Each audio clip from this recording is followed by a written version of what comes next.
y bienvenidos. Veo muchas caras conocidas, cosa que me alegra porque además hacía mucho tiempo que no veía algunas de ellas. Y veo otras caras que no conozco, lo que me alegra aún más. Así que bueno, bienvenidos y muchas gracias por estar aquí. También, como no, quería agradecer a la Casa Museo Pérez Galdós el haberme invitado.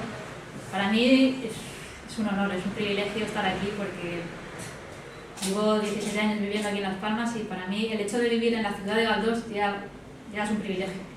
Y estar hoy aquí, que me hayan invitado a dar una charla, pues ya es un lujo absoluto.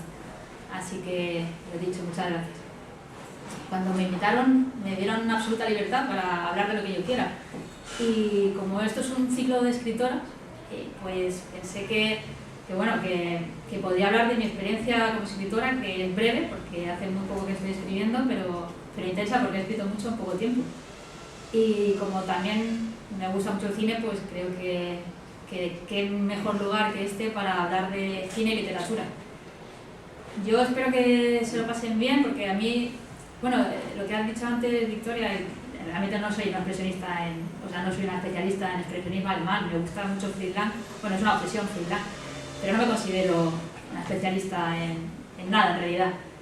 Y lo que sí pretendo es que se lo pasen bien, que pasen un rato entretenido, que esto sea ameno, que no sea solo un monólogo de yo aquí hablando sola y que al final pues que me hagan comentarios o me den su opinión o yo qué sé, que me digan pues eso que has dicho no estoy de acuerdo, para que esto sea un poco más ameno y que, pues eso, lo he dicho, que no sea yo sola aquí hablando lo mismo.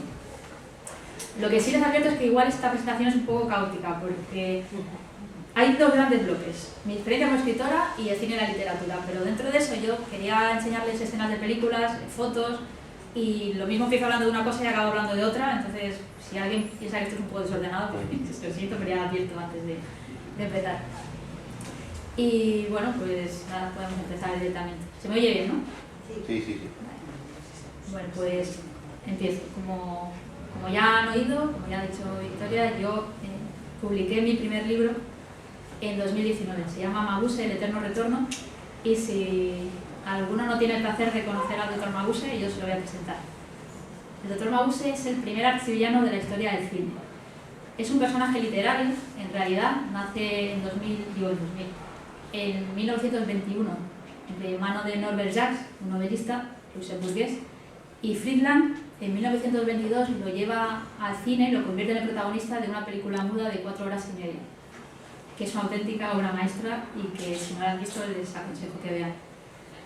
En 1933 hace una segunda parte, El testamento del Dr. Mabuse, que es otra obra maestra, y en 1960 completa la trilogía con Los 1000 ojos del Dr. Mabuse. A Los 1000 ojos le pasa un poco lo mismo que a la tercera parte del Padrino, que sin ser tan buena como las otras dos, no deja de ser una maravilla. No sé si obra maestra, pero la película es excepcional.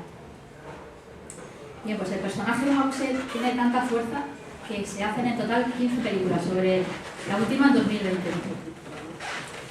Y se estarán preguntando, ¿y por qué le dedicaste un libro a Mabuse? Pues, en primer lugar, porque me fascina el personaje. Porque, ¿por qué me fascina el personaje? Porque me fascinan los villanos.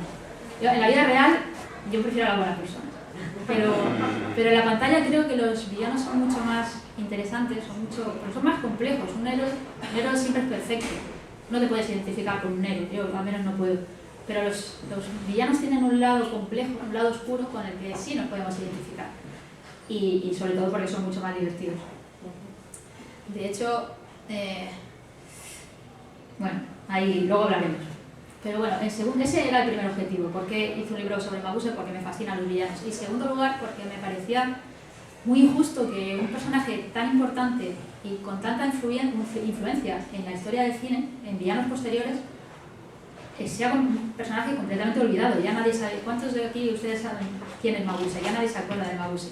Pero es que antes del Doctor No, antes de Darth Vader, antes de Aníbal Lecter y antes del Joker ya estaba Mabuse intentando cargarse el mundo.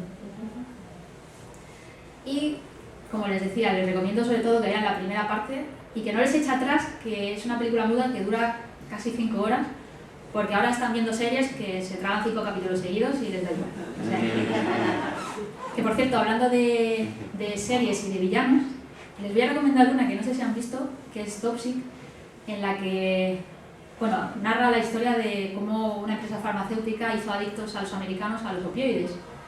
Y el presidente de la compañía, este de aquí, es un villano extraordinario, o sea, es la reencarnación de Mabuse. Así que si no lo han visto, les recomiendo que la vean. Bueno, pues les he hablado de mi primer libro, Mabuse, el eterno retorno, y ahora voy a hablarles un poco del segundo que acaba de salir. Se publicó en noviembre y diciembre del año pasado. Y bueno, nace pues como Mabuse, nace por la insistencia de José Luis García, ya ha dicho Victoria antes que tenemos buena relación y yo la verdad le debo, mi carrera literaria se la debo a él, que fue él quien insistió en que escribiera libros de Mabuse y fue él quien insistió en que escribiera este libro.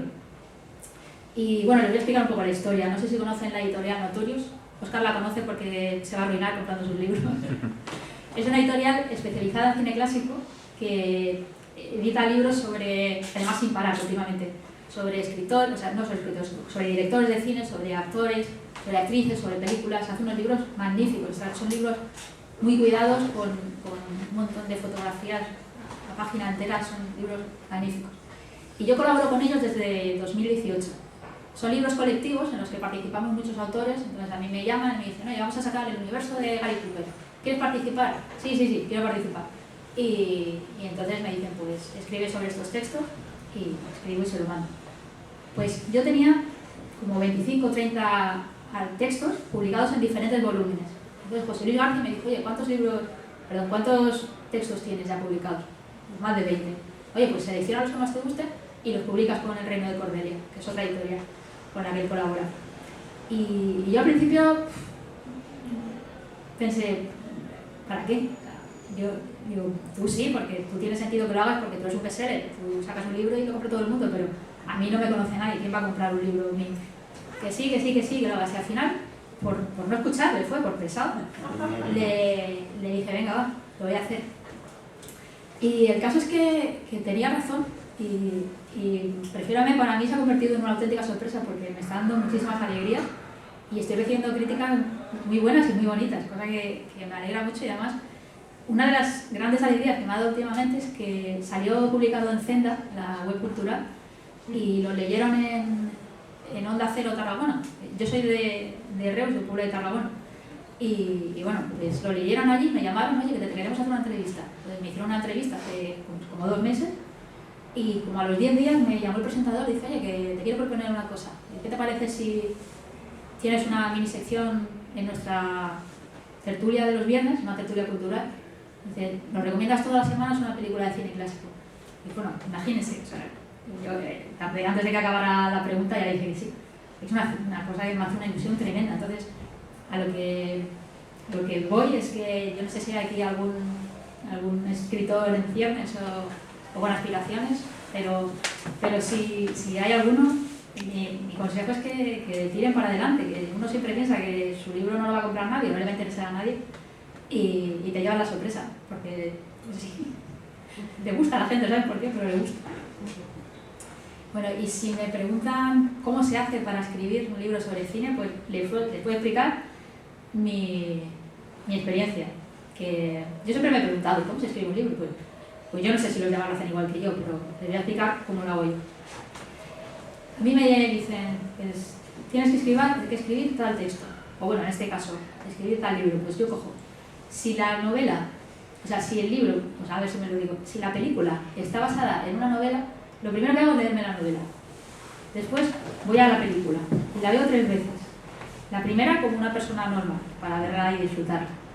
La segunda para tomar notas y la tercera para quedarme con los detalles que no me había fijado las 2 primeras veces, porque es curioso como las películas las ves una vez, las ves 2, las ves 3 y siempre acabas encontrando cosas que no habías visto las veces previas. Bueno, pues cuando ya he visto 3 veces la película, ya tengo todo apuntado, todos los detalles y todo, entonces veo las versiones que se han hecho de esa película. Y luego, una vez que ya lo tengo todo, pues ya se pasa eso digamos que es la preproducción, ¿no? El proceso de documentación, que es realmente lo que más me gusta. Pero luego paso al proceso de escribir, que en realidad es lo que no me gusta. Eso, la gente se sorprende cuando se lo digo, pero a mí realmente escribir no me gusta nada. Porque escribir es muy difícil. O sea, ponerse delante de un folio en blanco y saber que tienes que escribir 3 páginas, 4, 5, un libro entero, las que sean, y que no sabes por dónde empezar, es realmente duro. Pero bueno, lo importante, lo más importante de todo, yo creo que es encontrar un buen arranque para enganchar al lector. Eso lo hace muy bien Murakami.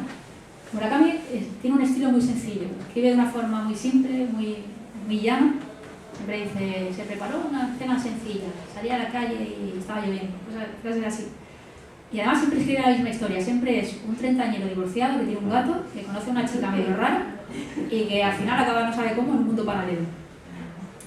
Pero a pesar de esa simplicidad consigue engancharte desde el primer momento, y eso es algo que deberían valorarle y que deberían reconocerle, aunque todos sabemos que se va a morir sin querer en el Nobel, lo sabemos todos, pero eso lo deberían reconocer.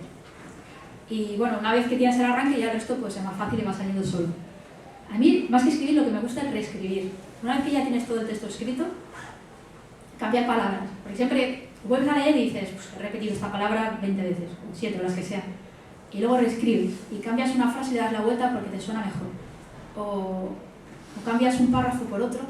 Y me dijo hace poco una persona que quiero mucho que dice, es que tú escribes como con bisturí. Y es verdad, creo que tiene razón, porque soy muy precisa, me gusta encontrar la palabra perfecta y si no está todo bien encajado, no me queda a gusto. Y luego otro consejo para futuros escritores, sea alguno por la sala. Una vez que tienes escrito el texto, lo mejor es dejarlo reposar, como si fuera un cocido, 2 días, porque luego cuando lo vuelves a leer, siempre hay algo que no te encaja y entonces le vuelves a dar un último pase y entonces ya ahí lo dejas, que si no sigue, si como sigas ya no acabas. Bueno, pues todo esto que les he contado es el enfrentarte tú con el texto, tú mismo con el texto, o con el libro. Luego viene el enfrentarte con el editor, que esa es otra, porque normalmente la idea que tú tienes en la cabeza de tu libro no coincide necesariamente con el editor. Entonces eso me pasó. Por ejemplo, con Mabuse me pasó con la portada. Ellos con el título no tuvieron ningún problema, pero con la portada yo quería en la portada que fuera la cara, los ojos del personaje de Mabuse, del primer Mabuse, con esos ojos hipnóticos. Pero ellos decían que no, que tenía que ser el dibujo que han visto antes. Y a mí lo del dibujo pues no me acababa de convencer. Lo que pasa que al final pues pensé que ellos tenían más experiencia que yo, como así era, y bueno, pues se quedó así con el dibujo. Lo que pasa es que yo sigo pensando que había sido mejor en mi idea. Y con Prefiero verme, en cambio, con la portada, no tuve, obviamente pueden ver que no tuve ningún problema, porque la portada me la hizo el editor.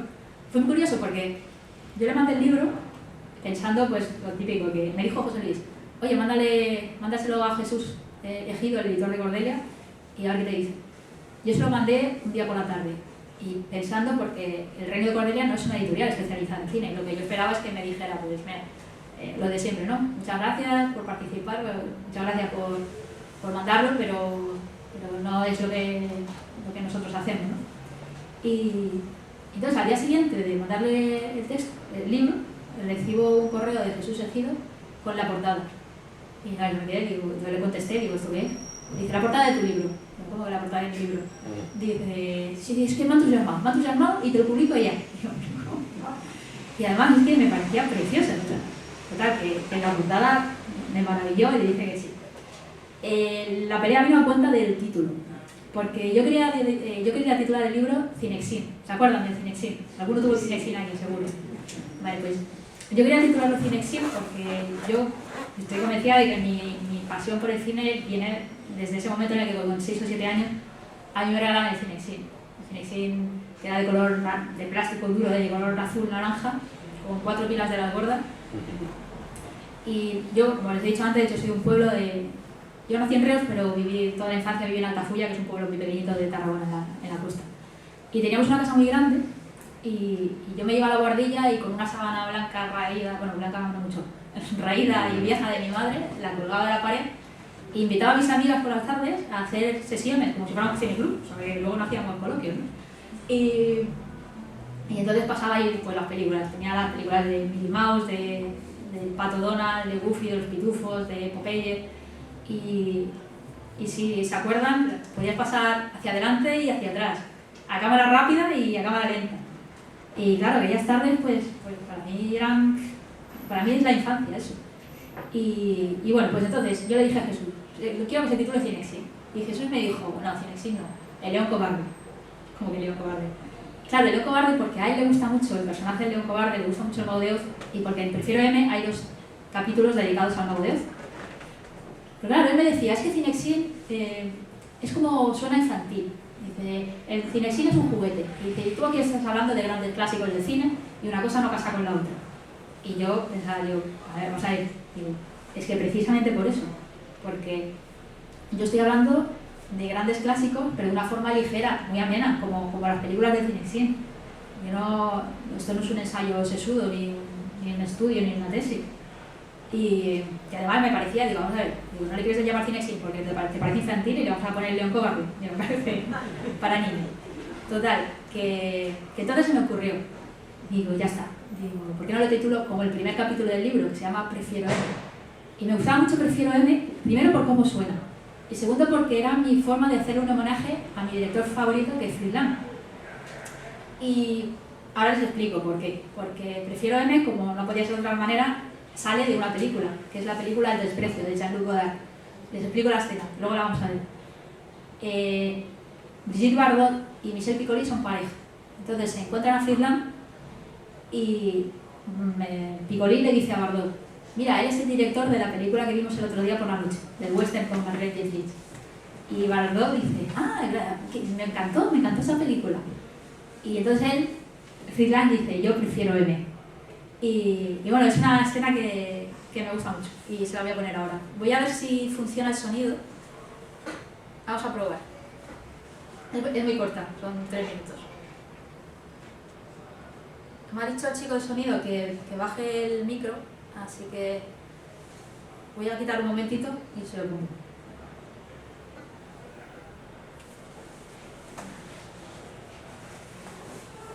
Ahí está. Ay, no, esa no es. Equivocado. Un momento. Ahora.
Pues no sé si han visto la película, Lang es lo mejor de la película. La gente recuerda esta película porque hay un plano del culo de Brigitte Bardot, pero no es mejor que esta escena. Y la película, en realidad, bastante pretenciosa, aunque seguro que Francisco no está de acuerdo, pero como la charla la estoy dando yo, Francisco, luego si quieres al final puedes tener derecho a réplica. Es que Francisco estuvo enfermo y desde entonces no le gusta el cine de autor, está trastornado. Bueno. Pues volviendo a Prefiero M. El caso es que a Jesús lo de Prefiero M no le convencía. Y encima tenía a Luis Alberto de Cuenca que le secundaba y decía que Prefiero M que era un título de... Lo que pasa es que yo contaba con el apoyo de José Luis García, que decía que Prefiero M era un título formidable. Y como pueden ver, pues al final gané yo la contienda. Aunque como contrapartida tuve que comerme el subtítulo de Y otras pasiones cinéfilas que a mí no me gustaban. Pero, claro, Jesús decía, y en eso tenía razón, que El Reino de Cordelia, como os decía antes, no es una editorial especializada en cine. Y lo de Prefiero M, pues como que había que darle alguna pista al lector para orientarlo. Y bueno, él me dijo, Prefiero M Prefiero M, escritos sobre cine. Y no me gustaba. Me dije, bueno, a ver, pasiones cinéfilas. Venga, vale. Y así se quedó. Bueno, pues cuando ya tenemos la portada, cuando ya tenemos el título, otra de las cosas que hay que hacer es elegir las fotos, que para mí es una de las cosas más divertidas. Lo que pasa es que al final lo acaba, o es recomendable que lo haga o que te ayude el editor, por dos motivos básicos. Primero, porque hay que elegir imágenes de muy buena calidad. No te puedes meter en internet, en Google y coger cualquier imagen que veas, porque luego a la hora de pasarlo al papel no se ven bien muchas. Y segundo, y más importante, por los derechos de imagen, porque hay muchas que están protegidas, a lo mejor las publicas y luego vienen a pasarte la factura. Entonces, hay que tener cuidado con eso. Y bueno, cuando ya tienes las fotos, viene lo de escribir el pie de foto, que parece una tontería, pero para mí es de las cosas que más trabajo dan. Porque tienes que definir una imagen con una frase, pero que es que además tiene que ser ingeniosa. Bueno, puedes poner cualquier cosa, pero si quieres que tenga alguna gracia tienes que tener ingenio. Y eso es muy difícil. Eso lo hace muy bien José Luis García, porque o sea, es un maestro escribiendo pies de foto. Yo creo que lo ha convertido casi en un género. Y bueno, y hablo tanto de José Luis García porque, como decía antes, no solo ha sido el artífice el que me ha dado pie para ayudarme en la carrera literaria, sino porque es mi referente como escritor de cine.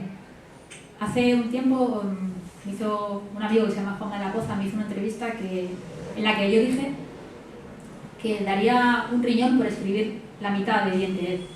Y he cambiado de idea. O sea, no daría uno, daría los dos. Porque es que creo que no se puede escribir mejor. Y porque es la manera de escribir y la originalidad de las ideas. O sea, dice, el cielo era color azul vacaciones. ¿Quién se le ocurre eso? Es que a mí me cuesta. Sí. Y espero, la verdad, llegar algún día a escribir la mitad de ella. Y bueno, García sería mi referente a nivel cinéfilo, pero si me preguntan por mis referentes literarios, tengo tres en el podio. Galdós en el número 1, y no lo digo por compromiso, no es porque esté aquí, pero es que creo que no se puede escribir mejor. Salvo los episodios nacionales, que me avergüenza reconocer que no los tengo pendientes, he leído todas las novelas y me parece que es que no hay otro igual. Es que me parece, es una discusión que tenemos siempre, pero me parece mejor que Dickens, porque Dickens era un genio retratando las clases bajas, pero es que Galdós es igual de bueno retratando las clases altas que las bajas. Mi novela favorita, que es Lo Prohibido, supongo que la habrán leído, es un retrato de la alta sociedad madrileña, pero al nivel de Ana Karenina. Y bueno, si no la han leído, les recomiendo que la lean, porque va de un señorito andaluz que se va a Madrid y se enamora. Se lía con sus tres primas, entonces es una historia tremenda y fabulosa. Y otra de las cosas que me gustan de Galdós no solo lo que escribe, sino que es que Galdós crea un mundo, el mundo de Galdós, porque los personajes de una novela aparecen en otra, te los vas encontrando a medida que vas leyendo, y entonces tú te lees Fortunata y Jacinta y aparece Joséido de Sagrario, que ya lo conocías de Tormento, y estás leyendo Torquemada y aparece el Doctor Micis, que ya lo habías conocido en el Doctor Centeno, y entonces te hace ilusión volver a verlo. Es como si un amigo que hace mucho tiempo que no ves te lo vuelves a encontrar. Eso me encanta. Y luego su sentido del humor, que el sentido del humor que tiene, por ejemplo, poniendo de nombre a los personajes: Don José de Relimpio, Pablo con ojos, Rosalía Pipaón, Pacorrito Migajas. Es que tiene esa... Y luego de los insultos, es que hasta insultando tiene gracia.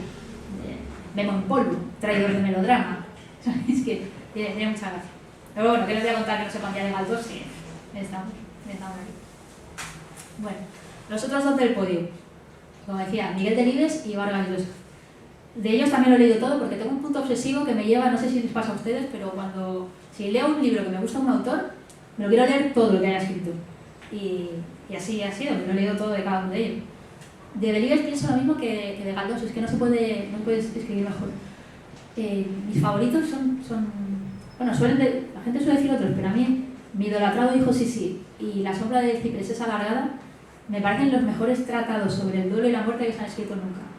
Ahora que está allí, bueno, no voy a decir cuál, pero hay un libro que es un bestseller que habla de que tenemos que aceptar, no solo que tengamos que aceptar la muerte, sino que qué bien que nuestros familiares se mueran y todo es alegría. No, o sea, cuando se te muere alguien es una mierda y se pasa mal y es todo tristeza. Y creo que Delibes no ha podido retratarlo mejor en sus libros. También porque es castellano, ¿no? Entonces tampoco tiene un carácter muy alegre, pero... Y de Mario, pues igual, quería contar de Mario Vargas Llosa, pues tampoco no se puede escribir mejor. La verdad es que mi favorito tengo problemas para decidir si me quedo con La fiesta del chivo o Conversación en la catedral. Y de hecho uno de los logros como lectora de los que más orgullosa me siento es de haber podido acabar La Casa Verde. Lo empecé, lo dejé porque no entendía nada, y al cabo del tiempo, después de haber leído muchos de él, lo volví a coger y cuando llegué al final me pareció una novela extraordinaria, además súper divertida. No sé si lo han leído cuando... Bueno, no voy a contar nada, pero léala, me ha gustado mucho. Y luego no recuerdo haberme reído nunca tanto con un libro como Pantaleón y las visitadoras, de las putas, ¿lo han leído? Pues recuerdo que ese libro lo estaba leyendo cuando tuve una época en la que estuve yendo al psiquiatra para que me hiciera hipnosis, me hacía sesiones de hipnosis, y estaba en la sala de espera, recuerdo, leyendo el libro y estaba, pero riéndome sola a carcajadas y pensaba, menos mal que no hay nadie aquí, porque si no pensaban que estoy loca, de verdad. Y luego La tía Julia y el escribidor me encanta también. Intercala la historia en la que él se enamora de su tía con capítulos de una radionovela. Son divertidísimos, es tronchante. Y bueno, también se la recomiendo. Además, bueno, ya saben que Mario se casó con su tía y luego la dejó para casarse con su prima. O sea que eso también tiene el morbo añadido de la historia. Y bueno, esos serían mis referentes en español. Lengua extranjera, obviamente me quedo con Shakespeare porque ¿cómo no voy a ser fan de Ricardo III de Shakespeare si no hay un mayor villano en la historia de toda la literatura que Ricardo III? Doctora, ¿apaga el teléfono?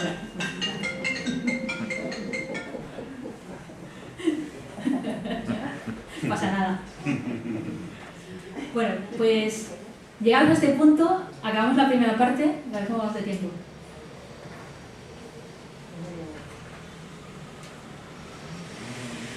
Muy bien, muy bien. Bueno, entonces pasamos a la segunda parte que creo que va a ser más interesante para ustedes, que es la relación entre cine y literatura. Me preguntaba Noelia Rochas del Departamento de Cultura del Cabildo, en una entrevista que me hizo con motivo de esta charla, que si soy fan de la literatura llevada al cine. Y eso me hizo pensar mucho, porque claro, como les he dicho antes, cuando yo voy a escribir sobre un libro, cuando voy a escribir sobre una película, siempre investigo si se ha basado en un libro para leerlo. Pero me pasa lo mismo, cuando me gusta mucho un libro, siempre busco a ver si hay alguna película que se haya hecho sobre él. Y si es así, también lo leo. Y entonces se plantea la pregunta, la gran pregunta, ¿es mejor el libro o la película? Y claro, yo creo que son dos experiencias totalmente diferentes. También me parece un poco injusto decir si una es mejor que otra porque no se pueden comparar. Yo creo que lo justo sería decir si has disfrutado más con una que con otra. No sé, una es mejor que otra. Y bueno, para eso he hecho una selección de películas que me gustan más que el libro, películas que me gustan menos que el libro y aquellos casos, que son los menos, en los que no tengo claro si me gusta más la película o el libro. Y bueno, siempre tendemos a pensar que el libro nos gusta más que la novela, al revés, que la manía, que el libro nos gusta más que la película. Pero después de los ejemplos que les voy a mostrar, a lo mejor cambian de idea. Ya veremos. Bueno, a ver. Como estamos en la casa de Don Benito, voy a empezar con la que para mí es la mejor adaptación que se ha hecho de toda la bibliografía de él, que es El abuelo, de José Luis García. Insisto, es mi opinión, no tiene por qué coincidir. A lo mejor a alguno de ustedes le gusta más Tristana de Buñuel, que también es otra obra maestra.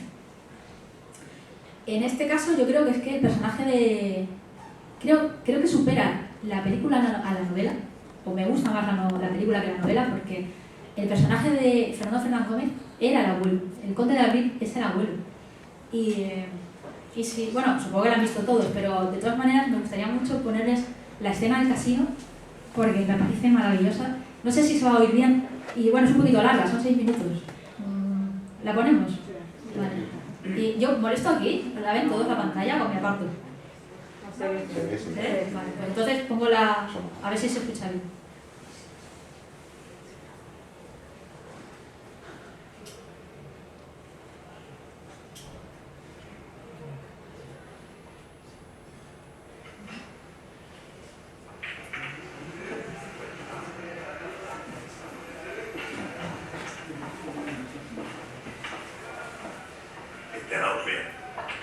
Antes que dejarse encerrar en ese maldito convento, el conde de Albrecht prefiere arrastrar por ahí su esqueleto de puerta en puerta, pidiendo un pedazo de pan y un techo para cobijarse.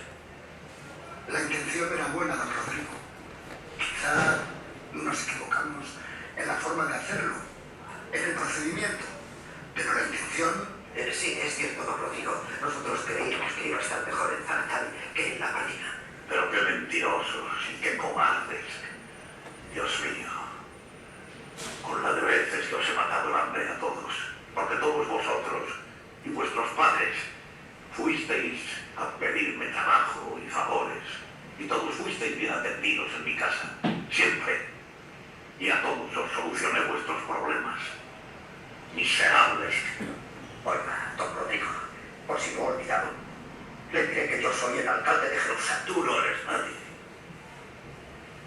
Tú no sabes quién eres, maldito egoísta.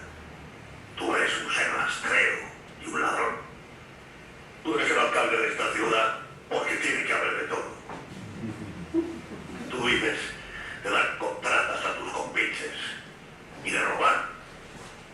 Y además, y esto es lo peor de todo, eres un pelagatos que terminarás envenenando a media humanidad con tus ideos falsificados.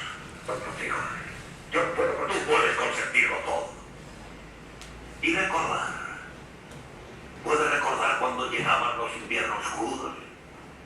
¿O has perdido la memoria al mismo tiempo que la vergüenza?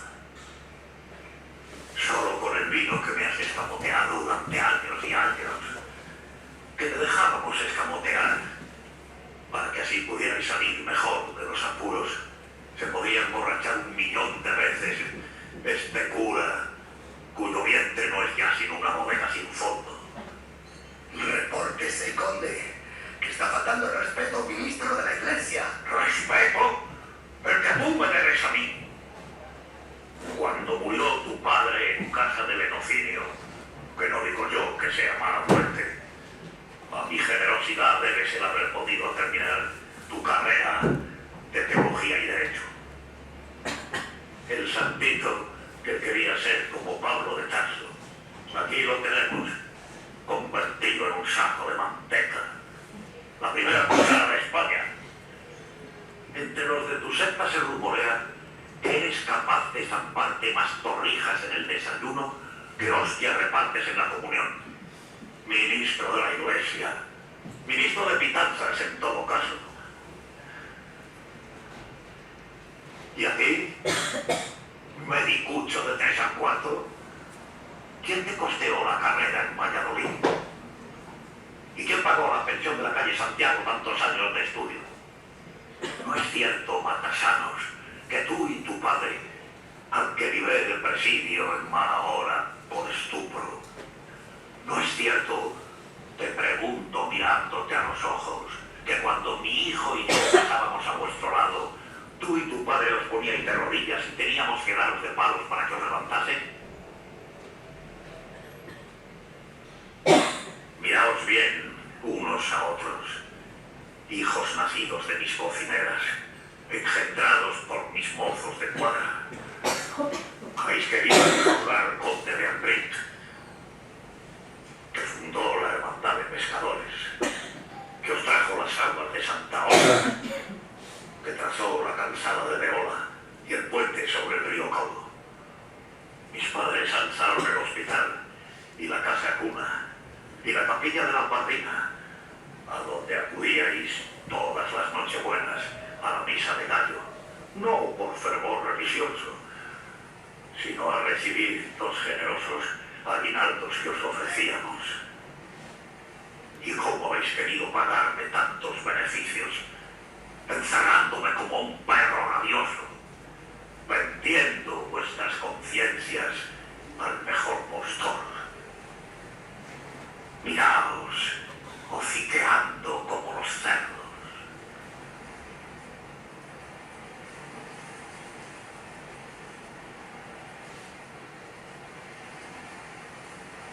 Oídme bien. El león pobre de Albrecht, que nunca os pidió nada y que para nada os necesita, os manifiesta manifiesta su desprecio con toda la efusión de su alma. No quiere de vuestra ciudad ni siquiera un pedazo de tierra para sepultar sus cansados huesos. Que no ha de faltarle acomodo en el mar. Quedaos con ese mundo vuestro que no comprendo, donde la mentira, la infamia y la avidez campan a sus anchas. Y que os aproveche.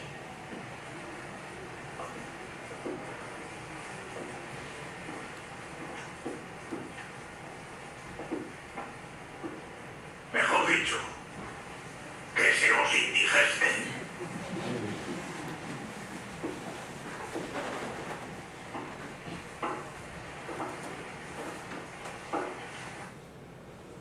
¿Qué me dicen? Eso no es extraordinaria esta escena.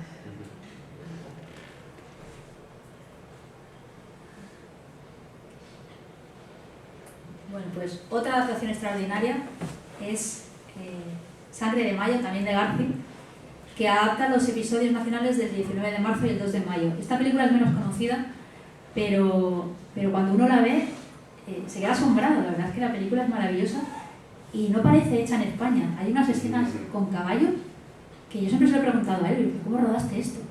Y si no la han visto, les recomiendo que la vean también.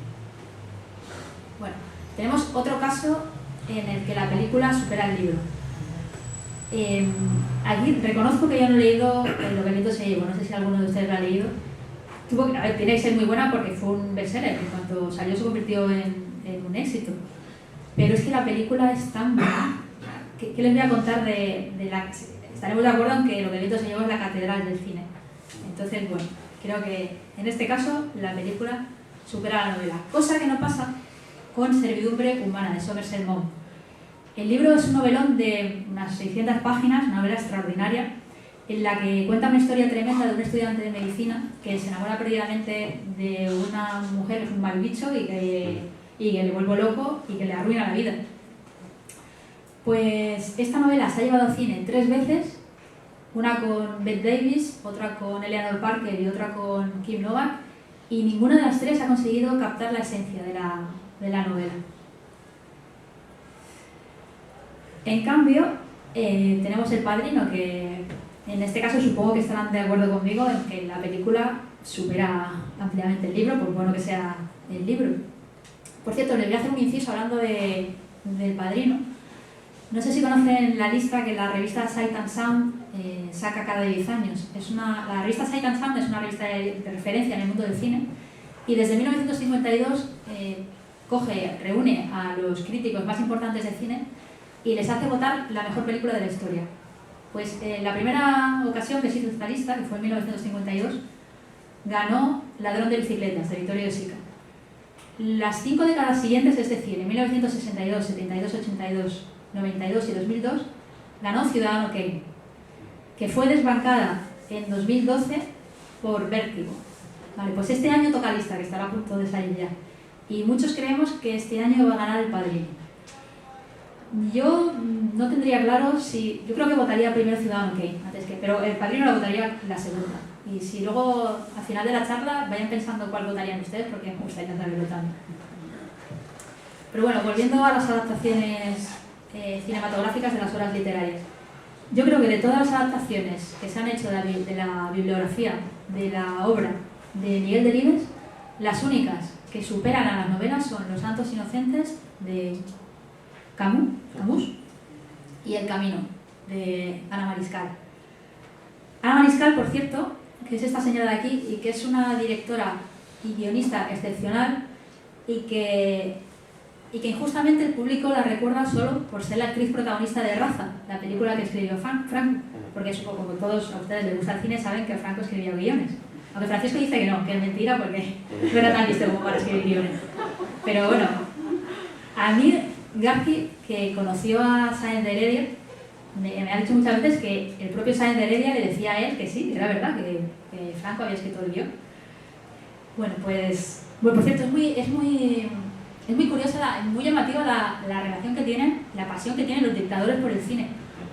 Franco era muy cinéfilo, Hitler le encantaba el cine, Y me hizo mucha gracia el otro día en las noticias porque estaba viendo el informativo y salió Kim Jong-un, que ahora para anunciar un nuevo misil ha hecho un videoclip como si fuera Top Gun, él vestido como si fuera Tom Cruise, con cazas, con explosiones. Pero lo divertido de la noticia es que decían que Kim Jong-un era muy aficionado al cine, que tenía en su casa 20.000 películas, más de 20.000 películas, pero todas ellas censuradas por él mismo.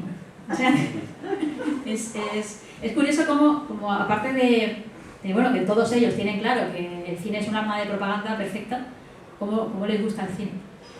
Pero bueno, volviendo al camino. Ana Mariscal escribió 7 guiones y dirigió 11 películas. Y como estamos en un ciclo de escritoras y como estamos en el mes de marzo, pues quiero reivindicarla como guionista, como directora, como actriz, y porque es fantástica y se lo merece.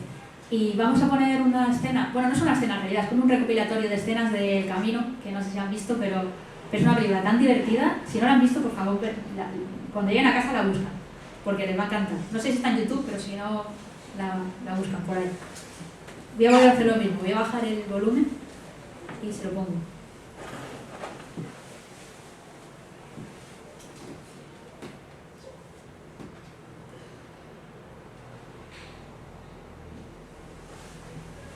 Ahí está esa otra vez. Ay, no lo sé. ¿Qué te ocurre, hija? ¿O le pasa algo a tu hermana? ¿A esa qué le va a pasar? Con don Dimas, el oficial del banco, tiene bastante. ¿Por qué entonces esos nervios? Don José, creo que soy una hereje. ¿Pero cómo se te puede ocurrir una barbaridad semejante? Ayer leí un libro que trata de las religiones en Inglaterra. Resulta que aquí los herejes están en franca mayoría. No veo la relación, hija. ¿Cree usted que si yo hubiera nacido en Inglaterra, sería hereje? No me extrañaría. ¿Lo ve usted, padre?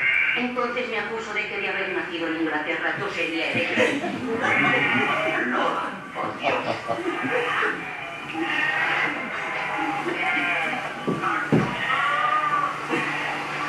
Tengo otra duda, padre. Si los apóstoles se durmieron y Jesucristo se quedó solo rezando, ¿cómo sabemos? ¿Y por quién entonces que el Redentor sudó sangre? Hija. ¿Cree usted que podré comulgar teniendo esta duda? Hija, esas cosas las sabemos por revelación. Anda, anda. No me parece mal muchacho. Se casará. Y no olvides al hablar de tu hermana lo que dice el Evangelio. No juzguéis y no seréis juzgados. Pero aún hay otra cosa, padre. A mi hermana le ha hecho caer el ardor de la sangre. Es su sangre la que ha pecado. ¿No lo comprende, don José? Yo tengo su misma sangre. Yo podría haber hecho otro tanto. Me acuso, padre, de todo corazón. No es cristiana, pero en realidad es una vergüenza el uso que hacéis del día del Señor. Dios mismo creó el mundo en 6 días y al 7º descansó. Y era Dios. Y como Dios que era, en realidad no estaba cansado. Y sin embargo descansó. Descansó para enseñarnos a los hombres que el domingo había que descansar. ¿Y qué hacéis vosotros? Las parejas jóvenes escapan a los prados y a los bosques. A santificar al Señor, en realidad a todo lo contrario. Y los demás a emborracharse y a jugarse los cuartos en la taberna. No os juntáis más que para pecar. Si no es para pecar, ignoráis la existencia del prójimo. Yo os aseguro que en realidad, el día del juicio final, habrá muy poca gente del pueblo a la derecha de nuestro Señor si las actuales costumbres no se enmiendan radicalmente. Sin embargo, yo espero de vuestras conciencias que alcen su voz por la salvación de las almas. Por una imparable. Solo va aquí por el 14 en realidad. Bueno. Ay, anda tú. Ya. Señor cura, ¿está en nuestras manos enmendar esas costumbres corrompidas? ¿Qué podemos hacer, padre? Díganos, don José. Diga. Hijas mías, está en vuestras manos y estáis bien dispuestas. Yo había pensado en organizar un centro donde la juventud se distraiga sin ofender al Señor. A las 6 podríamos dar cine los domingos y los días festivos. ¿Cine, don José? Claro, que proyectaremos solamente películas morales, católicas a Macha Martínez. El local podría ser la Plaza de Pancho. El cinturón. Ahí está esa otra vez.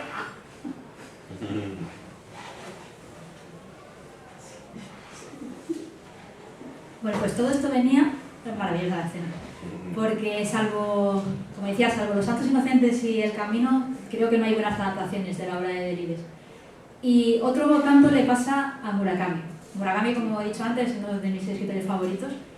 Y bueno, Tokyo Blues se llevó a la gran pantalla y se hizo una adaptación que... Luego, de un relato de Elefante desaparece, se hizo Burning, que la verdad es que es un aburrimiento la película.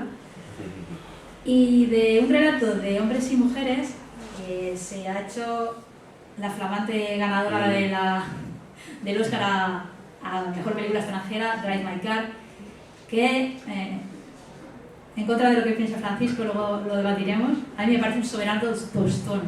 O sea, una película que dura 3 horas dentro de un coche en el que no pasa nada, en el que repiten las cosas, que se podía haber hecho en 1 hora y media. Y bueno, pues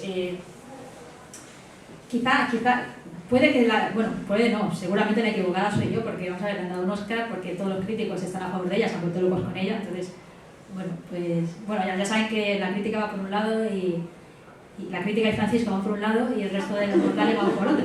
Pero bueno, luego si la han visto me dan su opinión si quieren, pero yo creo que es una adaptación muy fallida.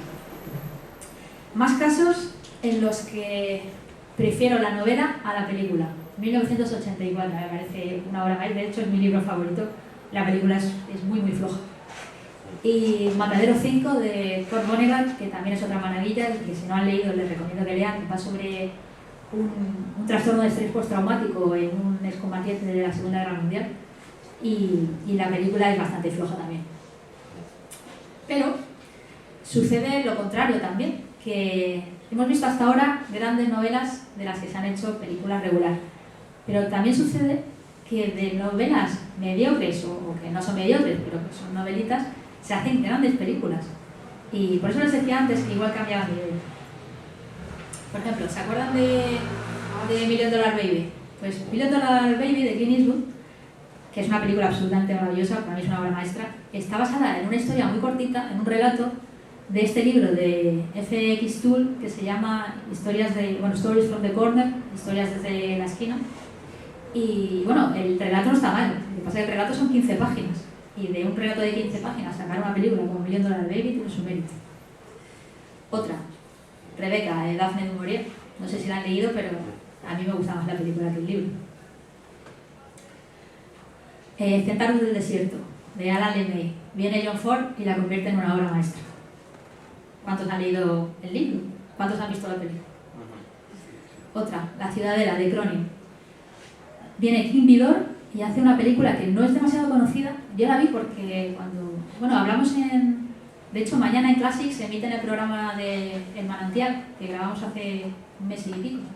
Y como era de Kim Vidor, pues vi bastantes películas de Kim Vidor y esta la descubrí, es una película sobre un médico de pueblo que tiene unos ideales y que, se ven un poco alterados por una serie de cosas que no les voy a explicar porque quiero que vean la película, pero la película es muy muy muy buena, mejor que la novela. Otra, Martí. La novela está bien, pero viene Eric Monstroge y hace Avaricia, que es una de las obras maestras incontestables del cine mudo. La tumba india, de mi querido Fritz Lang. La tumba india de mi querido Fritz Lang, la película, porque la India tumba la escribe Thea von Harbour, que era la mujer de Fritz Lang. El guión de la película lo escriben los dos juntos y la película la dirige Fritz Lang. Y la película que también la grabamos en Classics el otro día, la pondrán no sé qué día dentro de un mes o así. Y la película es una maravilla. Ahí tuvimos una cierta discusión porque Luis Herrero decía que no le gustaba. Pero los demás defendemos que sí, que es Las Mil y Una Noches. Fritz Lang lo que hace con esta película es hacer Las Mil y Una Noches en la India. El sueño eterno, de Raymond Chandler. Que sí, que la novela está bien, un poco lío, pero está bien. Pero es que la película de Howard Hawks, que nada a contar de de sueño eterno. Esta, que no sé si han leído, pero también la recomiendo. La novela es muy buena, se llama 10 calle Frederick y es una novela bastante gruesa sobre, bueno, un americano que pretende, quiere ser candidato a la Casa Blanca y se enamora de una chica, de una amiga de su hija, y bueno, tiene un romance de mayo-diciembre, como se suele decir. La película es una auténtica maravilla y se la recomiendo si no la han visto. Se llama 10 calle Frederick. El Mago de Oz. Aquí podemos discutirlo, porque es verdad que El Mago de Oz, la novela de Baum, es una maravilla. Pero estamos de acuerdo, ¿no? Que es que la película es una de las 7 maravillas del cine. Otra, Carta de una desconocida, de Stefan Zweig. A mí la novela me encanta, pero es que cuando vi la película con aquella escena, ¿se acuerdan de la escena en la que están en el tren, que va pasando el decorado? Bueno, no sé si la han visto, pero si no la han visto, búsquenla. No solo esa escena, busquen la película entera porque es maravillosa. La película es de Max Ophüls, por cierto. Otra, Dosworth, de Sinclair Lewis. La novela, pues, a mí me resulta un poco pesada, no está mal. Pero la película es otra maravilla. La película es de William Wyler y bueno, ellos están, Walter Houston está extraordinario y les va a gustar. Si no la han visto, en español se tituló Desengaño, pero bueno, todo el mundo la conoce como Dosworth. De hecho, en Prefiero M hablo de esta película, que me gusta mucho. Otra, Los Nibelungos, también de Cyril. El gran poema épico medieval germánico, pues viene Lang y hace otra vez otra de las grandes, una obra maestra del cine mudo alemán. En esto, justo ayer estuve discutiendo con Luis Alberto de Cuenca porque le pregunté, oye, ¿a ti cuál te gusta más? Y me dijo, no, dice, por muy poco, pero me quedo con el poema. Y digo, bueno, pero él es un poco rarito, ya lo sabe que sí, sabe griego clásico, o sea que yo no sé, bueno, no sé si alguno ha leído Los Nibelungos, pero si han visto la película, saben que la película es una gran maravilla. Y otra, que les voy a contar de L.A. Confidential. El libro está muy bien, James Ellroy escribe muy bien, pero es que la película es redonda. Que no, bueno, pues eso lo discutimos luego, pero la película es maravillosa, la película es perfecta. De hecho, estos días, bueno, esto no estaba previsto, pero lo digo porque hablaba en una entrevista que me hacían con motivo de esta charla sobre los Oscars del otro día. Claro, es que las películas de los Oscars de este año, dentro de 3 meses nadie se acuerda de ellas. Ha ganado Coda. Sí, es una película amable, está bien, pero es que en 1998 competían para los Oscars L.A. Confidential, Titanic, Mejor Imposible, El Indomable Will Hunting y Full Monty.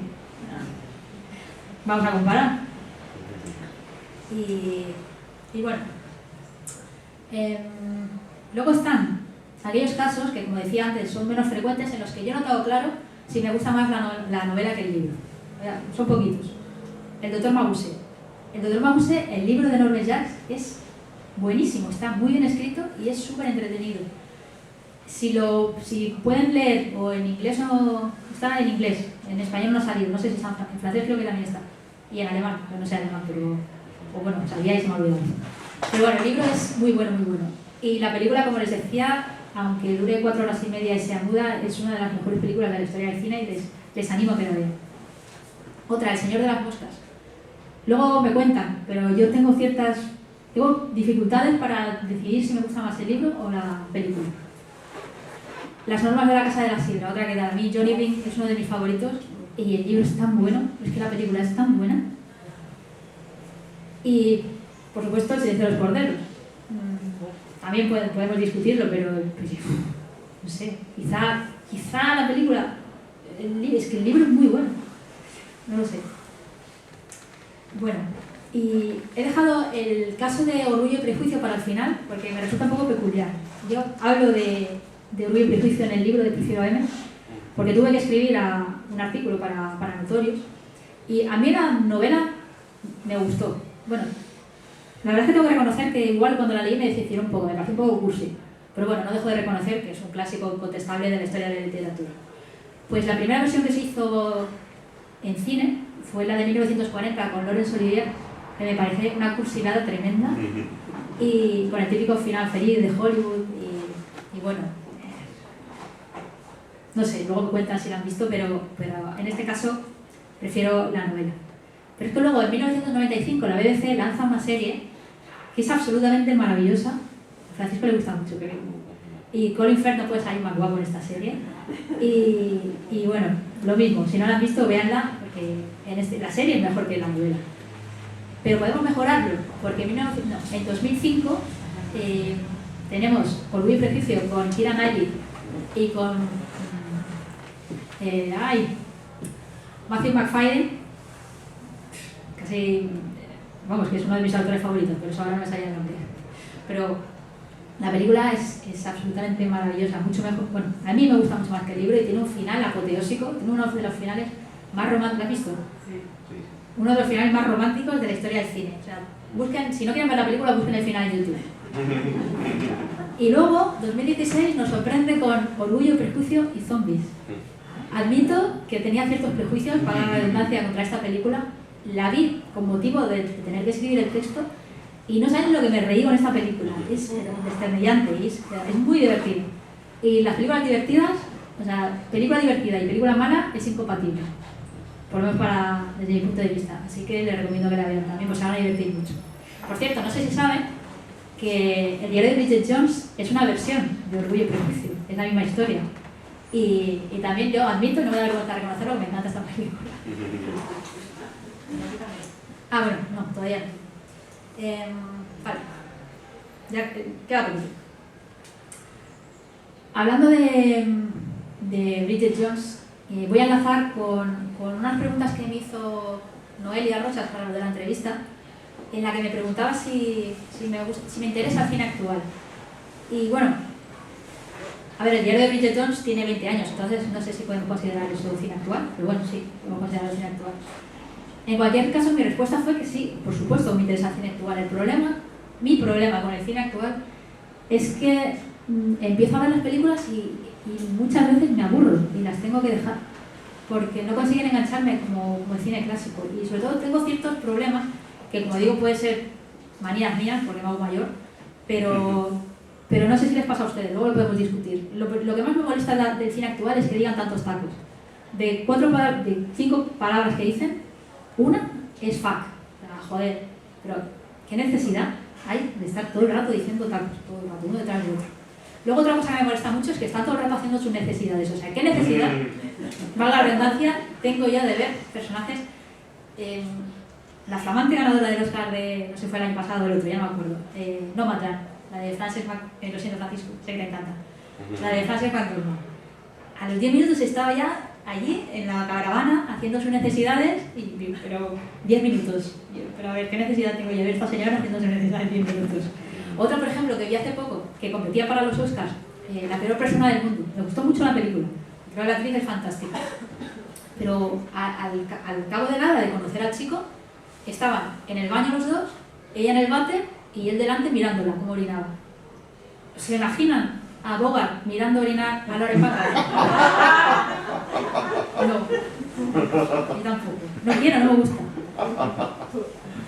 Es que le quita la magia, ese realismo. Y luego, otra cosa que echo de menos del cine actual son los diálogos. Johnny Guitar, ¿se acuerdan de Johnny Guitar? Dime a cuántos hombres has olvidado. A tantos como mujeres tú recuerdas. Luego, En un lugar solitario, de Nicholas Ray, cuando Bogart dice: nací cuando me besó, morí cuando me dejó, viví unas cuantas semanas mientras me amó. Ya no se hacen diálogos así, en eso estamos de acuerdo, ¿no? Que bueno, que eso no quiere decir que también tengo ciertas debilidades en el cine actual, como les decía, L.A. Confidential me parece una obra maestra, Lost in Translation me parece una obra maestra, me gusta mucho La Gran Belleza. El Caballero Oscuro de Nolan me gusta mucho también, pero bueno, creo que en general son películas que es como todo ahora, ¿no? Que las consumes y te olvidas, no te dejan huella dentro, salvo excepciones. Y quizá tenga algo que ver el hecho, bueno, puede tener mucho que ver el hecho de que ya no vamos al cine. Y yo por lo menos he dejado de ir al cine. Antes iba siempre, iba casi todos los fines de semana, y yo creo que ya antes de la pandemia ya dejé de ir porque sí, que dejé de ir por varios motivos. A ver, indiscutiblemente esto, yo creo que en eso no hay discusión. La experiencia de ir al cine es completamente diferente a ver una película en casa. Ir al cine es una experiencia religiosa, casi mística, ¿no? Llegas, entras y se apagan las luces y el sonido y todo aquello te envuelve y por un momento, por 2 horas, hora y media o 3 horas, te olvidas de lo que pasa afuera y estás viviendo, como dice Absol Duarte, una vida de repuesto. Es otra vida. Pero bueno, es que el cine tiene varios inconvenientes para mí, que como digo, probablemente tenga que ver con el lado mayor y soy una maniática. El primero, que hace mucho frío, pasa muchísimo frío en el cine. Y no entiendo por qué tiene que estar el aire acondicionado tan alto siempre. Otro, los móviles. O sea, es que no son los que les suena el móvil, es que encima lo cogen y se ponen a hablar. Otra, como, bueno, no solo si hay adolescentes, gente mayor también lo hace, se ponen a hablar entre ellos como si estuvieran en el sofá de su casa. Y no, están en el cine. Y luego el precio de las entradas, a ver, es verdad que gastarse dinero en cultura no es gastárselo, pero por ejemplo, en Madrid un día laborable te cuesta 10 euros una entrada y a ver, no sé, si ya vas con otra persona y si encima tomas algo para beber y eso. Y luego, bueno, básicamente mi primer problema, el problema principal es que no hay salas en versión original. La verdad es que lo del cierre del Monopol fue una tragedia y yo creo, tengo muchas discusiones a veces es verdad que con los cinéfilos de verdad esta discusión no existe, pero con la gente a la que le gusta el cine, a lo mejor no están cinéfilas, y que yo no puedo con el doblaje, o sea, me niego a ver una película con doblaje porque creo que la voz del personaje forma parte de ese personaje, y entonces si tú se la quitas, le quitas parte de él o de ella, y luego aparte del doblaje español moderno me parece malo. Hablan con una afectación que Frank, ¿qué me acabas de decir? O sea, no, Frank, ¿qué me acabas de decir? No hablamos de esa manera, con tanta afectación. Pero bueno, ya digo que pueden ser manías mías. Y luego, ventajas de estar en casa, bueno, pues que tienes la manta, que tienes todas las películas a tu alcance con las plataformas, que puedes ir al baño cuando quieras, que bueno, que puedes poner la versión original, sobre todo ese es la mayor ventaja que creo. Y bueno, como ya llevamos mucho tiempo ya, creo que me dijeron 45 minutos, se me pasó, pero da igual, ya acabo. 90. Pues lo que me gustaría hacer, porque si están aquí es porque son cinéfilos, y si son cinéfilos creo que les van a gustar mucho 2 recomendaciones que les quería hacer sobre 2 libros que me han fascinado y que creo que les pueden gustar mucho. Uno es este, lo encuentran si lo buscan en Amazon lo encuentran. Yo encontré una versión más moderna y es muy bueno, o sea, en perfecto estado. Y esta es la biografía de David O. Selznick, escrita por Bob Thomas. David O. Selznick, como saben, fue si no uno de los el más grande productor de Hollywood, fue el productor de Lo que el viento se llevó. Y era un personaje, como dicen los americanos, bigger than life, ¿no? Más grande que la vida. Que de hecho él se llamaba David Selznick, lo de O. Selznick se lo puso como la gente aquí se pone de Proud, con el D, que es como para darse importancia, pero realmente la O no significaba nada. Y entonces lo que hace Bob Thomas, que además escribe muy bien, y de un inglés muy sencillo además, es explicar toda la vida de este hombre, de su familia, porque es que el hermano y el padre también eran otro par de personajes. Pues relata toda su vida y cuenta un montón de anécdotas muy divertidas. Por ejemplo, les voy a contar una. En El prisionero de Zenda hay una escena en la que el villano golpea a un, no sé, era otro personaje, uno golpeaba a otro con una barra de hierro en la cabeza. Y entonces Selznick quería que al golpearla sonara como si le hubiera dado efectivamente con una barra de hierro. Y entonces le dijo al técnico de sonido, vete a buscar algo para que suene así. Entonces cogió el técnico de sonido un cojín de cuero y empezó a darle golpes. Pero Selznick decía que no, que eso no sonaba así. Pues lo probaron con una sandía, con una calabaza, con un coco, con un melón, o sea, probaron de todo y no había manera. Y Selznick decía que no, casi no suena casi, porque era muy perfeccionista. Que no es esto, que no es esto. Pues el técnico de sonido se fue al matadero, compró un cráneo de ternera, fue con la barra de hierro delante de Selznick y hizo ¡pam! Entonces, en ese momento dijo Selznick, that's it, este es. Entonces, el libro está lleno de este tipo de anécdotas que bueno, no sé, a mí me resulta muy curiosa. Y luego, el otro libro que les quiero recomendar es Bring on the Empty Horses en la versión inglesa original y Traigan los caballos vacíos en la versión doblada, española. es la segunda parte de la biografía de David Niven, autobiografía, porque él, aparte de un gran actor, era un portentoso escritor. Y entonces la primera parte se llama The Moon is a Balloon y este es Bring on the Empty Horses. Entonces aquí explica, si les gustan los chismes de Hollywood, es un libro excepcional porque explica cómo eran todos sus amigos, porque David Niven aparentemente era amigo de todo el mundo, debe ser un tipo fantástico o muy simpático, no sé, porque era amigo de todo el mundo. Entonces habla de John Huston, habla de Bogart, habla de Clark Gable, habla de Greta Garbo. También explica muchas cosas muy interesantes, por ejemplo de Greta Garbo y de Clark Gable, cosas de ellos que lo pasaron muy mal realmente, y esas cosas son muy interesantes. Y luego cuenta anécdotas pues muy divertidas. Por ejemplo, él era muy amigo de Errol Flynn, que Errol Flynn era un hijo de su madre, entonces fueron a navegar un día y Errol Flynn lo tiró al agua y casi se lo comen los tiburones a David Niven. Y luego cuenta una historia que es una de las cosas que yo más me reí nunca respecto al cine. Cuenta David Niven que había un director, se llamaba Edmund Goldwyn, y era un tipo bastante peculiar, hasta el punto que dejó escrito las instrucciones para su funeral. Entonces dejó escrito quién quería que llevara su féretro. Y atención al casting. Uno era David Niven, que ese día iba con resaca. Otro era un cojo que había perdido una pierna en la Segunda Guerra Mundial. Otro era un manco. Otro era uno que estaba tan flaco que casi no se podía mantener en pie. Y otro que estaba gordo que casi no podía caminar. Y por último, el sexto era un tío gigantesco que medía 2 metros. O sea, imagínense todas esas personas llevando el mismo ataúd. Y entonces, lo que cuenta Niven es que iban llevando el féretro y iban como por una especie de una colina y había el suelo resbalaba, total que uno resbaló, el féretro se cayó y fue colina abajo hasta darse con un árbol. Entonces lo que dice Niven al final del capítulo es que el muy hijo de puta de Goldwyn había dirigido su propio funeral. Y bueno, pues el libro está lleno de anécdotas de estas y se lo recomiendo, pero vamos, sin dudar. Y bueno, pues yo creo que ahora sí ha llegado el momento de que pare de hablar, porque ya hay mucho rato hablando. Y bueno, pues muchísimas gracias por su atención, la verdad que me ha encantado dar la charla, me he pasado muy bien. Y si ahora quieren hacer comentarios o Francisco quiere tu derecho a réplica de todas las cosas que he dicho y no has podido replicar. Y lo dicho, muchas gracias y espero que lo hayan pasado muy bien.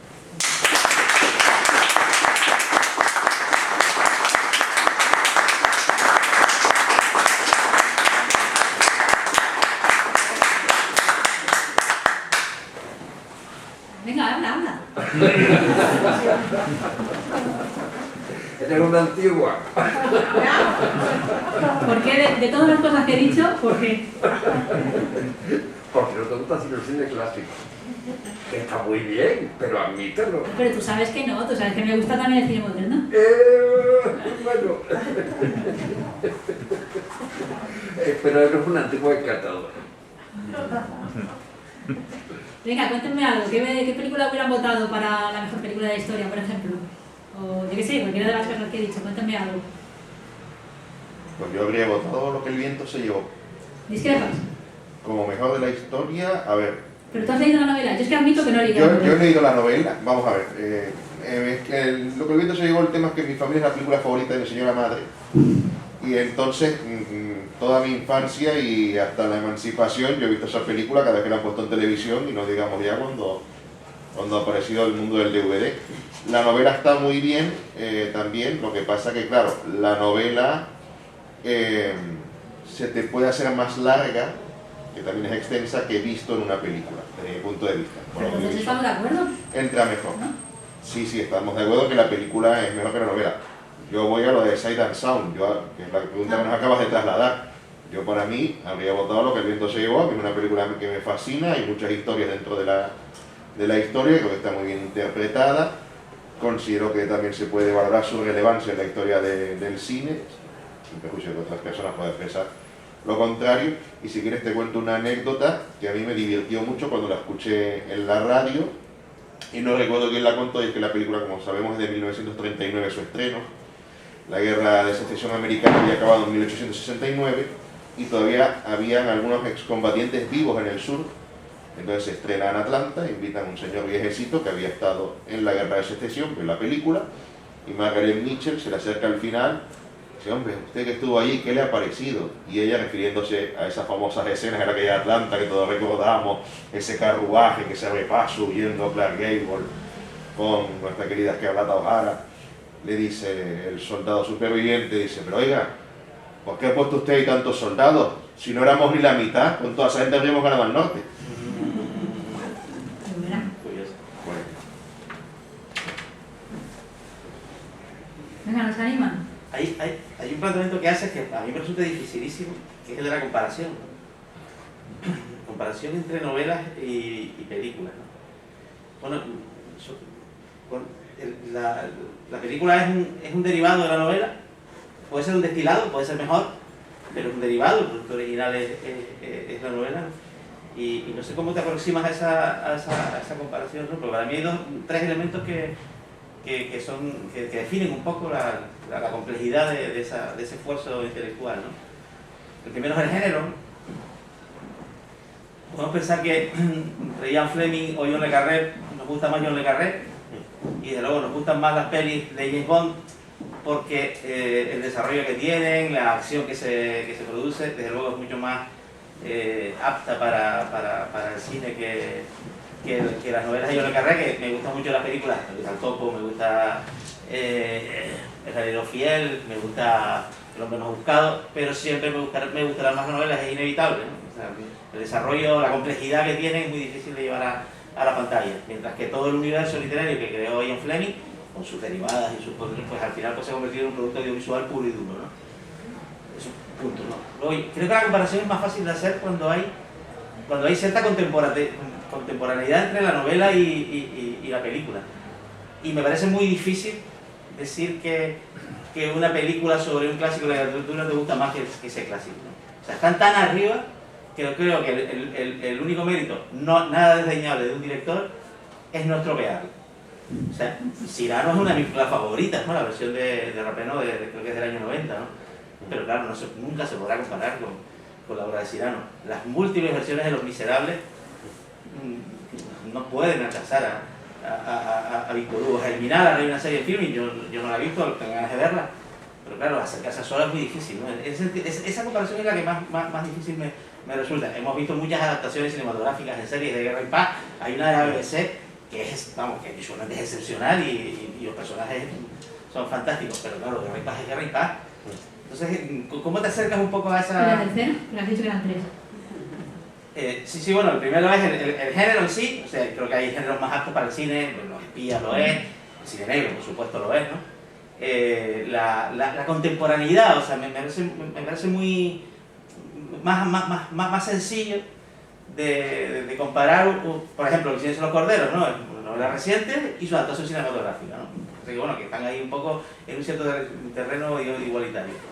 Y el tercer elemento es que creo que las obras cumbres de la literatura se pueden llevar al cine, se pueden hacer series con ellas, pueden tener un nivel altísimo, y ese es el mérito del director. El mérito del director es no estropearla. Ahora se está cumpliendo este mes el centenario del nacimiento de Kerouac, y hay una película sobre On the Road, que es una película que pasó completamente desapercibida, además se llevó una somanta de palo tremenda. Claro, es que en ese caso pues el director no cumplió su misión, que su misión era respetar el libro. Pero recuerda, yo lo he dejado claro al principio. No hay que comparar, no voy a comparar, no voy a decir cuál es mejor que la otra, sino la que a mí me gusta, la experiencia, o sea, con qué me lo he pasado yo mejor. Porque es verdad, es lo que dices, son experiencias totalmente diferentes. Sin embargo, esto me gustaría, si es posible... No, no es posible, Francisco. Tengo confianza con él porque somos muy amigos. Sí. Y porque lo que sé de cine lo aprendí de él. No creo. Pero bueno. Mucho, gran parte, la mitad. Yo siempre he leído mucho y leer es fundamental. Y hace unos años estuve enfermo y ya no puedo leer. Entonces ahora escucho el libro. Y el audiolibro me ha salvado la vida. Y cuando escucho el audiolibro es una forma distinta de leer. Y te sientes dentro del libro. Y es un poco como el cine. Porque tienes el sonido, tienes la... O sea que comparar literatura y cine no tiene sentido. O sea, que todo lo que he dicho hoy no ha servido para nada. Es una cosa difícil. Es una cosa muy difícil. Son experiencias Sí, diferentes. sí, sí. No, estaba pensando ahora cuando decías, ¿y no se parece más que al cine a la radionovela? Bueno, las novelas son maravillosas Y también. por eso que es como el Sí, audiolibro, claro, ¿sí? claro. Sí, Es claro. una radionovela reinventada. Hecha podcast, ¿no? Por decirlo de una manera, ¿no?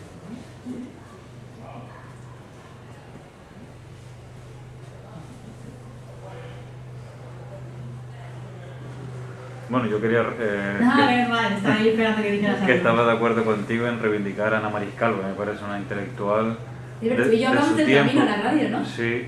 Es Y que yo Oscar siempre- tiene un podcast de cine Y y, siempre- hablamos de, que se llama Sesión Continua, y hablamos de esa película hace un Del tiempo. camino, sí. Porque era poco conocida, se conoce más la serie que hizo Josefina Molino. Y Ana Mariscal yo la comparo un poco con eso, con Pilar Miró, con Josefina Molina, que eran unas mujeres, y sobre todo ella, que era una pionera en la dirección, que en la década de los 60, pues prácticamente en los 50 la película, pues mujeres directoras no había, y ella demostró una calidad técnica y de saberse la novela. Lo que pasa que es eso, que ha sido, como tú dices, como víctima del prejuicio, de un estigma que tiene ahí por la película.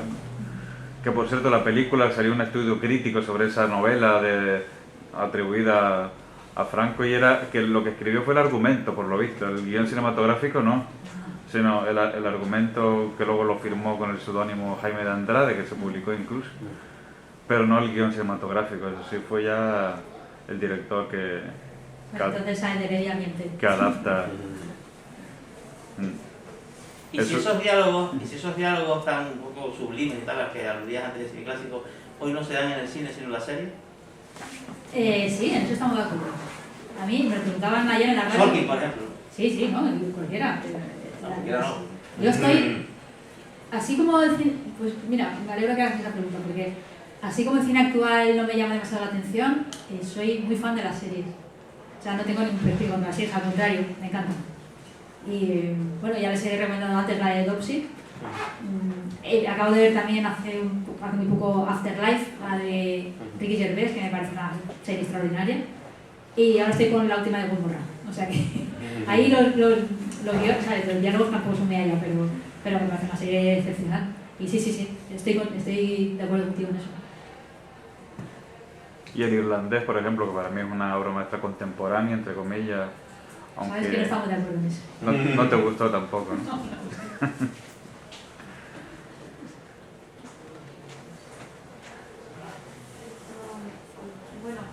¿Puedes hablar alto? Sí, yo quise ser la menos cinéfila de todos los que estamos aquí, no porque no me guste el cine, me gusta una buena película, pero comparto casi todos los argumentos que ha enunciado antes como motivos por los que han dejado paulatinamente de ir al cine, incluido el frío, que de los dedos hasta las pulmones. También coincido en que Bridget Jones es una fantástica película, es una quizás de mis favoritas y de las que veo de vez en cuando tengo ganas de reírme a más no poder. Y también la cuestión de los diálogos. Esto no es una pregunta, es un comentario. Y bueno, en la película de Bridget Jones hay una parte en la que ella hace el ridículo, no sé, y se va y viene Colin Firth detrás de ella. Y dice, bueno, la verdad que tú, a pesar de todas las apariencias, me gusta como eres. Y no sé cómo lo dicen en español. ¿Usted sabe cómo lo dicen en español? Me gusta tal como eres. Me gusta estar como eres. A pesar de que metes la pata en los discursos, a pesar de que... un montón de cosas.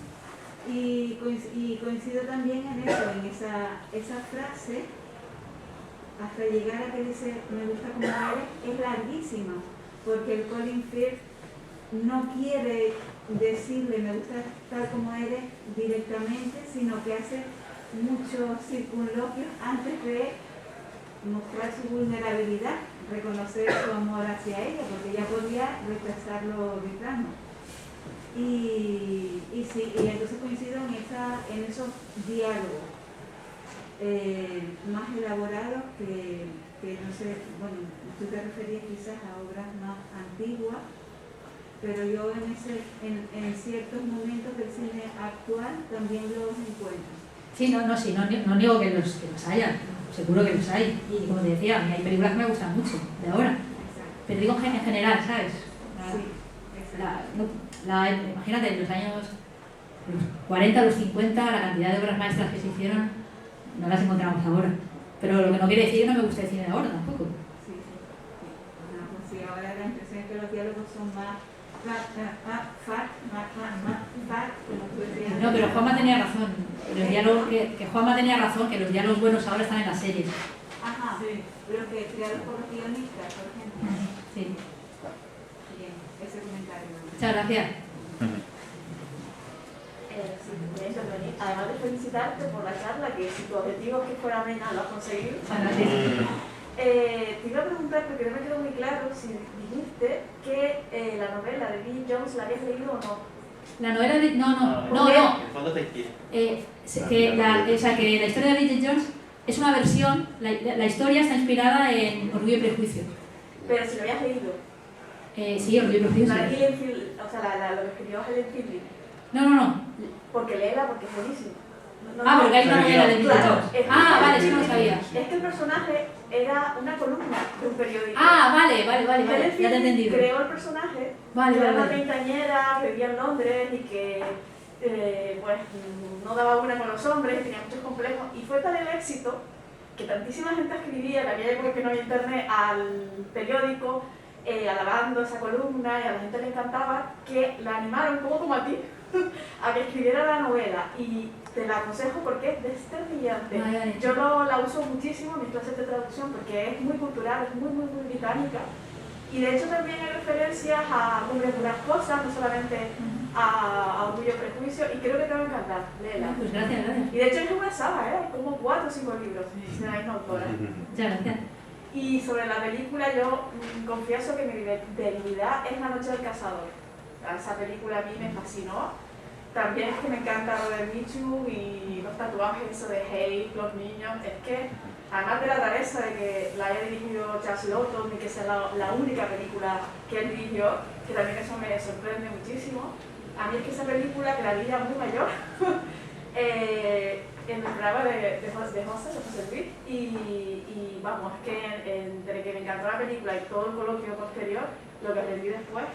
Pues si te gusta Robert Mitchum, en Classic, Retorno al Pasado se va a emitir, no sé si el mes que viene o el siguiente, pero esta es de las próximas que se graban. Sí, es muy bueno también. Muchas gracias. A mí, un comentario solamente. Con respecto a lo del cine, he constatado que depende del país. En Inglaterra y en Estados Unidos, por ejemplo, donde quiera que vaya, está todo a -0 grados. En los países de Alemania hay una temperatura normal, agradable. Y bueno, no sé por qué aquí en el coche de cine nos hemos copiado de los anglófonos. Y cada loco con su tema.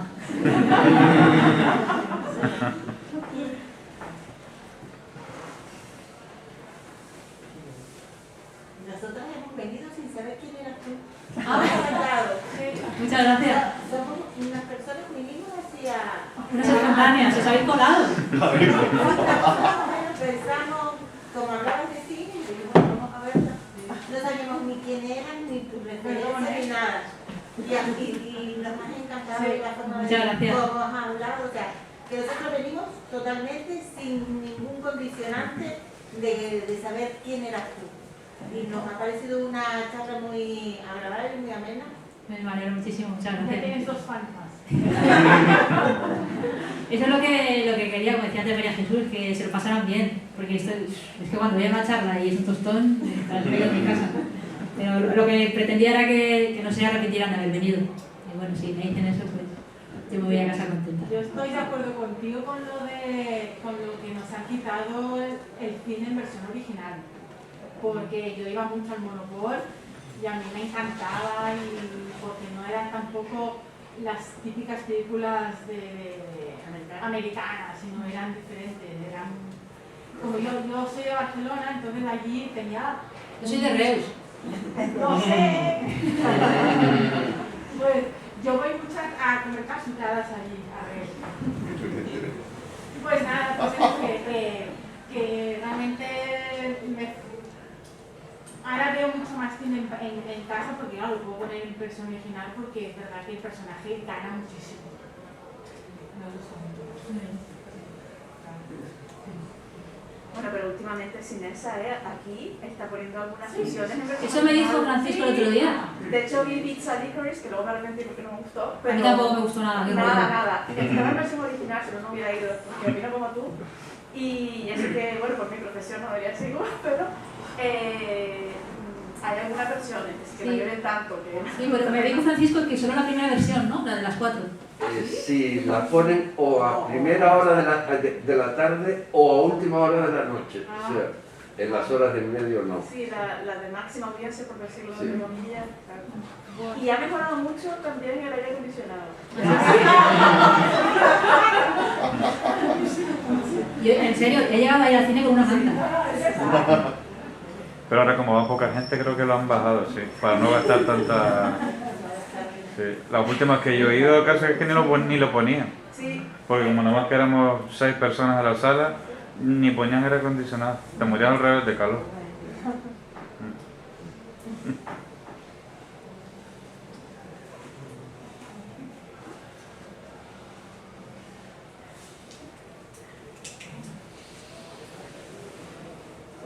¿Hacemos votación de cuál es la mejor? La mandamos a... ¿Cómo se llama la revista esa? Sight and Sound. ¿Quién votaría Ciudadano Kane como la mejor película de la historia? Un voto solo. Bueno, 2 votos. El Padrino. Un voto. Vértigo. Lo que el viento se llevó. Coherencia. A ver. Sin novedad. Tirano de Bergerac. No. Rebeca. ¿Rebeca? Venga, Rebeca, ¿quién votaría Rebeca? Buena es. Hombre, pero a lo mejor... Me impresionó tanto cuando la vi, tendría 8 años, ¿sabes? Que se quedó ahí. Casablanca.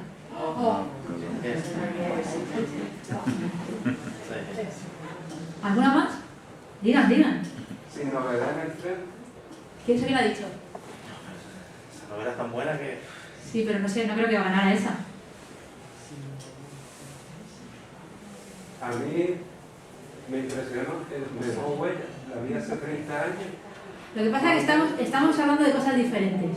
Porque una cosa es la que creemos que es la mejor película y otra es la que más nos ha impactado a nosotros. Eso, bueno, de hecho, no sé si ustedes, probablemente sí, escuchan Cowboys de Medianoche en la radio. Saben que el año pasado nos pidieron una lista con las películas de nuestra vida. Que no eran las mejores películas de la historia, sino las que más nos habían llegado a nosotros. Y yo pues un montón de películas que no... Bueno, El Padrino sí la metí, y Ciudadano Kane también. Pero claro, es lo que digo, que no es lo mismo la que tú crees... El Potemkin, pues sí, es una de las películas más influyentes, pero nadie pone el Potemkin como la película de su vida. La de bicicleta no la ha citado, fíjate. Sí, fue la que... Sí, pero cuando hicimos ahora esta segunda vuelta, por decirlo de una manera, es de las mejores. Ya, pero ¿ves? Bueno, yo no lo hubiera votado. Francisco me mira con cara de diciendo, pero si fue la primera película que te puse en clase, ya tonta. Sí me gusta Francisco, pero no la votaría como la mejor. ¿Tú cuál votarías? No, es difícil, eso es muy difícil. Hay tantas. Gracias a Dios hay muchas.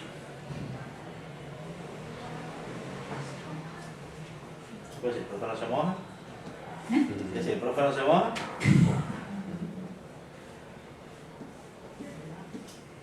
No sé, si quiere comentar algo más y si no, pues lo vamos a cenar ya. Gracias a todos.